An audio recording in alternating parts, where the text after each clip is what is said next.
Yosh, bienvenue sur Mangacorp pour la découverte du mois avec Psychobank de Naoki Serizawa et édité chez les éditions Pika.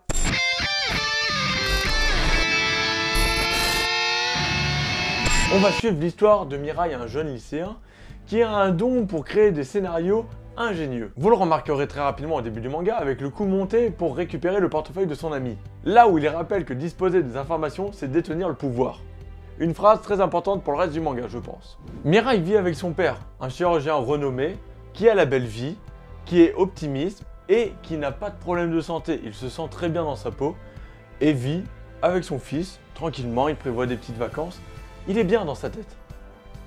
Jusqu'au moment où Mirai apprend que son père vient de se suicider. J'ai un fils qui m'aime. J'ai réussi dans mon travail. En soi, une belle vie. Et aujourd'hui, c'est une bonne journée pour mourir quand même. Hein. Allez, hop. Ok. On est d'accord, c'est totalement absurde. Et notre héros pense exactement pareil. Son père ne pouvait pas se suicider, il n'avait aucun problème. Il ne voyait pas pourquoi il se suiciderait. Donc Mirai va commencer à enquêter et à chercher des indices, comprendre pourquoi son père est mort. C'est à ce moment-là qu'un de ses potes le contacte et lui dit de le rejoindre dans un petit bar parce qu'il a quelque chose d'important à lui dire. Là, on sent que l'intrigue va commencer à se lancer. Arrivé au rendez-vous, son pote lui avoue que c'est lui qui a tué son père. Mirai, sous le choc, s'aperçoit même pas que derrière lui, un cuistot est en train de brandir un couteau pour essayer de le tuer. Et autant vous dire qu'il est pas là, le cuistot, pour lui faire une petite bavette.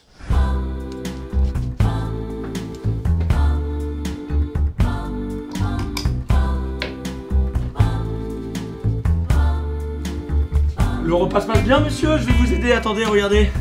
Là, voilà. Bonne journée.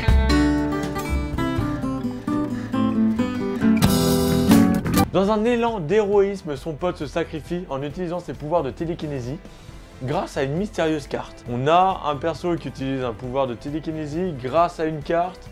Donc on sait que les personnages en soi n'ont pas de pouvoir, mais peut-être qu'un objet leur permet de leur donner des pouvoirs. Remarquant cette carte au sol, il la récupère et là commence à se poser de plus en plus de questions avec ce qui venait de se passer. Bien sûr, quand on est en possession de quelque chose qui ne nous appartient pas et qui en plus est très louche, il y a toujours une organisation secrète qui rôde dans le coin pour le récupérer. C'est à ce moment-là qu'une femme vêtue d'une grande cape qui ressemble à un mélange de Matrix et de Men in Black arrive, lui récupère la carte et lui efface la mémoire. Tu sais beaucoup trop de choses, je vais devoir t'effacer la mémoire. Non, je crois pas, non. Alors là, je t'efface la mémoire.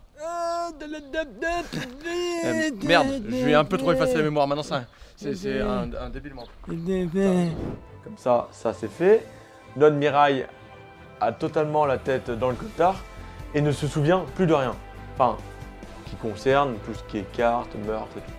Il se rappelle juste que son père est mort, mais il n'y a plus d'indices. Retour à la case départ. Après toutes ces mésaventures, Mirai se réveille le matin. Un gars vient frapper à sa porte et lui donne l'héritage de son père. 400 millions de yens, environ 3 millions d'euros. Autant de vous dire qu'il était plutôt bien à ce moment-là. Deuxième personne qui vient frapper à sa porte, justement la meuf qu'il avait vue le jour d'avant, qui lui avait effacé la mémoire. Et oui, parce qu'avec la grosse somme que son père lui avait léguée, il y avait aussi une invitation pour rejoindre une banque un peu spéciale. Cette femme est là pour lui expliquer ce qu'est la psychobank. Et elle est là aussi pour lui proposer de choisir une des 8 cartes qu'il y a dans sa mallette. Cartes bancaires qui peuvent conférer des pouvoirs à l'utilisateur. Donc elle lui explique les termes du contrat et qu'une seule carte pour ouvrir un compte dans la psychobank coûte 300 millions de yens. Oui, 300 millions de yens. Ah là, c'est pas comme quand toi tu vas aller ouvrir ton petit compte, un petit PEL, et où on te demande de mettre 100 € minimum. Non, 300 millions de yens, c'est quasiment 3 millions d'euros. Donc avec l'héritage de son père, il met tout dessus et il doit choisir un pouvoir. Le héros devra choisir un seul pouvoir entre 8. Il y a pyrokinésie, téléportation, précognition, clairvoyance, télépathie, psychométrie, psychokinésie, psychophotographie, psychoquack. Ça fait 9 ça. Bref, il devra choisir le bon pour essayer de retrouver son père. Après l'acquisition de sa carte, Mirai part à la recherche du vrai assassin de son père. Pas besoin de vous le cacher, mais des possesseurs de cartes spéciales, il va y en avoir plusieurs qui vont être à la recherche de Mirai pour essayer de le tuer, parce qu'il fourre son nez là où il faut pas. Et ça va être sympa parce qu'on va avoir des combats mentaux, je pense, pour se sortir de situations un peu ardues. Bref, ce manga en 4 tomes m'a conquis et il a une bonne intrigue. Le principe de pouvoirs spéciaux grâce à des cartes bancaires est intéressant parce que, premièrement, il n'y a que 8 pouvoirs. Secondo, il se peut que des personnes qui soient très riches aient plusieurs cartes avec eux, donc plusieurs pouvoirs.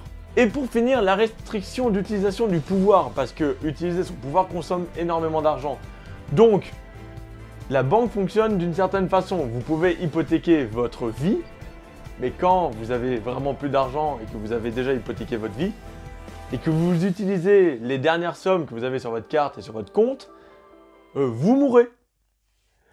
Donc, ça fait réfléchir un peu les utilisateurs des cartes s'ils ne veulent pas mourir pendant qu'ils utilisent leur pouvoir. Donc ça, c'est la petite restriction qui est sympa. Du coup, je trouve ça très sympa parce que ça oblige le perso à se brider à l'utilisation de son pouvoir et de devoir jouer serré lorsqu'il se combat avec les autres. Bref, si vous aimez les petites séries avec de l'action, une intrigue qui tourne autour d'un meurtre, un héros qui réfléchit avant d'agir, vous allez aimer Psychobank.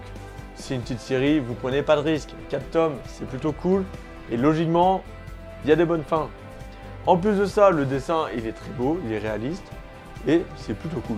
Voilà, c'était tout pour cette découverte du mois. J'espère qu'elle vous aura plu. Dites-moi dans les commentaires si vous avez lu ce manga et s'il vous a plu aussi ou pas.